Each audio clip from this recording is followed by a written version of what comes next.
Hi dear friends, welcome to Village Teaching Vati. நல்ல மனிதநேயத்தை வளர்த்து நல்ல சமுதாயத்தை உருவாக்குவோம்.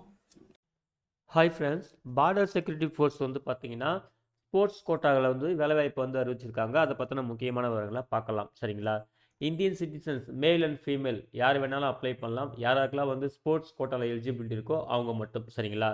ஒன்லி ஆன்லைன் மோட் தான் அப்ளிகேஷன் அப்ளை பண்ணணும்னு சொல்லியிருக்காங்க. லாஸ்ட் டேட் வந்து பார்த்தீங்கன்னா 30 டிசம்பர் 2024 அப்படின்னு சொல்லியிருக்காங்க. சரிங்களா?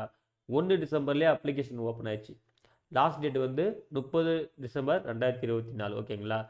மொத்தம் வந்து பார்த்தீங்கன்னா டிசிப்ளின், அதாவது என்னென்ன ஈவெண்ட்டு, என்னென்ன ஸ்போர்ட்ஸ் கேட்டகரின்னு சொல்லியிருக்காங்க. மொத்தம் இங்கே பாருங்கள், ஒரு 27 கேட்டகரி சொல்லியிருக்காங்க. 27 கேட்டகரிலையும் வந்து பார்த்தீங்கன்னா சப் கேட்டகரி இருக்குது. ஓகேங்களா?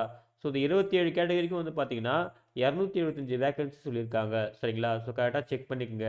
இந்த 275 வேகன்சி பார்த்தீங்கன்னா ஈவெண்ட் மென்னு, ஈவெண்ட் உமன் அப்படின்னு சொல்லிட்டு தனித்தனியாக பிரிச்சிருக்காங்க.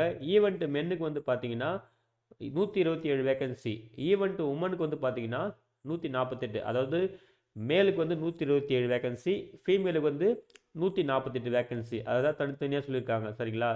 மொத்தம் 275 வேகன்சி. ஓகேங்களா? ஸோ இதுக்கு வந்து யார் எலிஜிபிலிட்டி அப்படின்னு பார்த்தீங்கன்னா, நீங்கள் வந்து மெடல் வின்னர், இல்லைனா நீங்கள் பொசிஷன் ஹோல்டர், இல்லைனா நீங்கள் ஜஸ்ட்டு பார்ட்டிசிபேட் பண்ணாலும் போதும். ஆனால் அதுக்கு சில கைட்லைன்ஸ் இருக்குது, அதை செக் பண்ணிக்கோங்க அப்படின்னு சொல்லியிருக்காங்க. ஓகேங்களா? ஸோ மேலும் முக்கியமானவர்களை பார்க்கலாம். அதே போல் இதுக்கு பே ஸ்கேல் வந்து பார்த்தீங்கன்னா 21,700 69,100 வரைக்கும் இருக்கும். என்ன போஸ்ட்னு பார்த்தீங்கன்னா கான்ஸ்டபிள் ஜென்ரல் டியூட்டி அப்படின்னு சொல்லியிருக்காங்க, அண்டர் ஸ்போர்ட்ஸ் கோட்டா. ஓகேங்களா? அதுக்கப்புறம் எலிஜிபிலிட்டி கிரிட்டே வந்து பார்த்தீங்கன்னா மினிமம் 18 வயசு, மேக்ஸிமம் 23 வயசுன்னு சொல்லியிருக்காங்க. ஏஜ் ரிலாக்ஸேஷனுமே இருக்குது. மினிமம் 10th படிச்சிருந்தா போதும். சரிங்களா? 10th பாஸ் பண்ணியிருந்தால் போதும். அதுக்கப்புறம் நீங்கள் மேற்கொண்டு எது படிச்சிருந்தாலும் ஓகே தான். ஓகேங்களா? மினிமம் 10th பாஸ் பண்ணியிருக்கணும். அதுக்கப்புறம் இந்த ஸ்போர்ட்ஸ் குவாலிஃபிகேஷனான கைட்லைன் கொடுத்துருக்காங்க, அதையுமே வந்து தெளிவாக செக் பண்ணிக்கோங்க. ஓகேங்களா? அதுக்கப்புறம் ஏஜ் ரிலாக்ஸேஷன் இருக்குது. எஸ்சி எஸ்டிக்கு 5 இயர்ஸ், ஓபிசிக்கு 3 இயர்ஸ் அப்படின்னு சொல்லியிருக்காங்க. 1 ஜனவரி 2025. ஓகேங்களா? இதில் தான் வந்து ஏஜ், இந்த கிரிட்டேரியாவோட எலிஜிபிலிட்டி கிரிட்டேரியாவோட கட் ஆஃபே இந்த டேட் தான். ஓகேங்களா? இந்த டேட் வந்து நோட் பண்ணிக்கோங்க. இதன்படி தான் எல்லாத்தையுமே கால்குலேட் பண்ணுவாங்க. சரிங்களா? மேலும் ஸ்போர்ட்ஸ்க்கான அந்த க்ரைட்டேரியாலாம் கொடுத்துருக்காங்க. ஓகேங்களா? என்னென்ன கைட்லைன்ஸ்னு கொடுத்துருக்காங்க, கரெக்டாக செக் பண்ணிக்கோங்க. அதுக்கப்புறம் இந்த மார்க்கிங் சிஸ்டம் சொல்லியிருக்காங்க. சரிங்களா? நீங்கள் என்ன மாதிரி காம்படிஷன்லாம் பார்ட்டிசிபேட் பண்ணியிருந்தீங்கன்னா உங்களுக்கு என்ன மாதிரிலாம் மார்க் நாங்கள் வந்து ப்ரொவைட் பண்ணுவோம் அப்படின்னு சொல்லிட்டு அதுக்கான காம்படிஷன் லிஸ்ட்டு கொடுத்துருக்காங்க டேபிளில். டேபிள் கிளியராக செக் பண்ணிக்கோங்க. சரிங்களா? அங்கே பாருங்கள், நீங்கள் வந்து அந்த காம்படிஷனில் கோல்டு மெடல் வின்னராக இருந்தீங்கன்னா என்னென்ன மார்க்கு, அப்புறம் சில்வர் மெடல் வின்னராக இருந்தீங்கன்னா என்ன மார்க்கு, அப்புறம் ப்ரோன்ஸ் மெடல், லாஸ்ட்டாக வந்து பார்த்தீங்கன்னா நீங்கள் பார்ட்டிசிபேட் பண்ணியிருந்தீங்கன்னா என்னென்ன மார்க்குன்னு சொல்லிட்டு ஒவ்வொரு காம்படிஷன் வைஸாகவும் இந்த மார்க் சிஸ்டம் சொல்லியிருக்காங்க. கரெக்டாக நோட் பண்ணிக்கோங்க. சரிங்களா? அதான் ரொம்ப முக்கியம். இதை பேஸ் பண்ணி தான் ஃபஸ்ட்டு உங்களை செலக்டே பண்ணுவாங்க, அதாவது ஷார்ட் லிஸ்ட் பண்ணுவாங்க. ஓகேங்களா?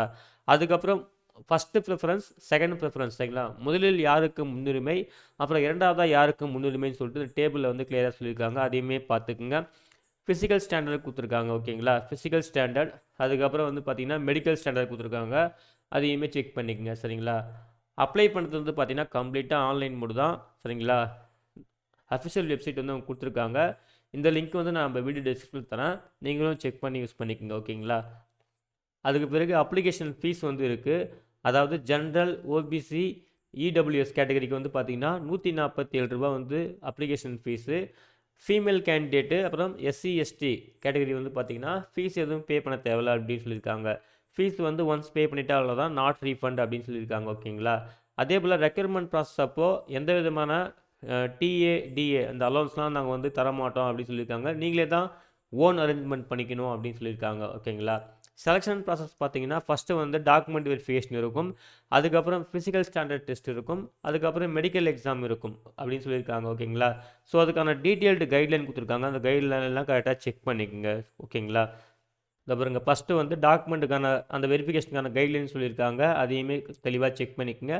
அப்புறம் ஃபிசிக்கல் ஸ்டாண்டர்ட் டெஸ்ட்டுக்கான கைட்லைன்ஸ் கொடுத்துருக்காங்க. அதுக்கப்புறம் மெரிட் லிஸ்ட் வந்து நாங்கள் எப்படி ப்ரிப்பேர் பண்ணுவோம் அப்படின்னு சொல்லிட்டு அதுக்கான கைட்லைன்ஸ் கொடுத்துருக்காங்க. அப்புறம் இன்டர்நேஷ்னல் லெவலில், நேஷ்னல் லெவலில் நீங்கள் காம்படிஷன் வந்து பார்ட்டிசிபேட் பண்ணியிருந்தீங்கன்னா அதுக்கான கைட்லைன்ஸ் என்ன அப்படின்னு சொல்லிட்டு, அதுக்கான சர்டிஃபிகேட் ஃபார்மேட் என்னன்னு சொல்லிட்டு அதில் வந்து அன்னச்சர் 7, அன்னச்சர் 8ல் வந்து இருக்குது, அதை செக் பண்ணிக்கோங்க அப்படின்னு சொல்லியிருக்காங்க. ஓகேங்களா? அதுக்கப்புறம் மெடிக்கல் எக்ஸாம் இருக்கும் அப்படின்னு சொல்லியிருக்காங்க. ஃபைனலாக தான் உங்களை வந்து அப்பாயின்மெண்ட் பண்ணுவோம், அதாவது மெடிக்கல் எக்ஸாம் முடிஞ்சதுக்கப்புறம். சரிங்களா? அப்புறம் சம் ஜென்ரல் இன்ஸ்ட்ரக்ஷன் கொடுத்துருக்காங்க, அதையுமே வந்து நோட் பண்ணிக்கோங்க. ஓகேங்களா? அப்புறம் அன்னச்சர் ஒன்றில் வந்து பார்த்தீங்கன்னா ஆவரேஜ் பாடி வெயிட்ஸ் ஓகேங்களா, எந்தெந்த ஏஜ் குரூப்ஸ்க்கு வந்து என்ன மாதிரிலாம் வந்து ஆவரேஜ் பாடி வெயிட் இருக்கலாம், ஹைட் இருக்கலாம்னு சொல்லிட்டு டேபிளில் வந்து கிளியராக சொல்லியிருக்காங்க. அதையுமே வந்து செக் பண்ணி பார்த்துக்குங்க சரிங்களா. அப்புறம் சம் சர்டிஃபிகேட் ஃபார்மேட்லாம் கொடுத்துருக்காங்க. கேஸ்ட் சர்டிஃபிகேட் ஃபார்மேட்டு இதெல்லாம் வந்து உங்களுக்கு தேவைப்பட்டால் இதையுமே ரெடி பண்ணி வச்சுக்கோங்க ஓகேங்களா. அவ்வளோதான் ஃப்ரெண்ட்ஸ். இதுதான் வந்து பார்த்தீங்கன்னா பார்டர் செக்யூரிட்டி ஃபோர்ஸ் ஓகேங்களா, இவங்க அறிவிச்சிருந்த ஸ்போர்ட்ஸ் கோட்டா அந்த கேட்டகரிக்கான வேலைவாய்ப்புக்கான முக்கியமான விவரங்கள் சரிங்களா. ஸோ நீங்கள் வந்து ஃபஸ்ட்டு இந்த டேபிள் கிளியராக வந்து தெளிவாக பார்த்துக்குங்க. என்னென்ன ஸ்போர்ட்ஸ் கேட்டகரி டிசிப்ளின் இருக்குது, என்னென்ன ஈவெண்ட் இருக்குது சரிங்களா, மென்னுக்கு என்னென்ன ஈவெண்ட் இருக்குது, ஃபீமேலுக்கு என்னென்ன ஈவெண்ட் இருக்குதுன்னு சொல்லிட்டு தெளிவாக செக் பண்ணிக்கிட்டு, அதுக்கப்புறம் ஃபுல்லாக அப்ளை பண்ணுற கைட்லைன்ஸு எல்லாத்தையும் தெளிவாக செக் பண்ணிவிட்டு, அதுக்கப்புறம் ஆன்லைனில் மிஸ்டேக் இல்லாமல் அப்ளை பண்ணுங்கள் சரிங்களா. இந்த நோட்டிஃபிகேஷன் டவுன்லோட் பண்ணுறதுக்கான லிங்க்கையும் ஆன்லைன் அப்ளை பண்ணுறதுக்கான லிங்க்கையும் இந்த வீடியோ டிஸ்கிரிப்ஷனில் தரேன். செக் பண்ணி நீங்களும் யூஸ் பண்ணிக்கோங்க சரிங்களா. ஓகே ஃப்ரெண்ட்ஸ், இந்த வீடியோ பிடிச்சிருந்தா மறக்காமல் லைக் பண்ணுங்கள், மறக்காமல் உங்கள் ஃப்ரெண்ட்ஸுக்கும் ஷேர் பண்ணுங்கள். அட்லீஸ்ட் யாராவது ஒருத்தருக்காவது யூஸ்ஃபுல்லாக இருக்கும். அப்ளை பண்ணுற எல்லாருக்கும் wish you all the best. Thank you.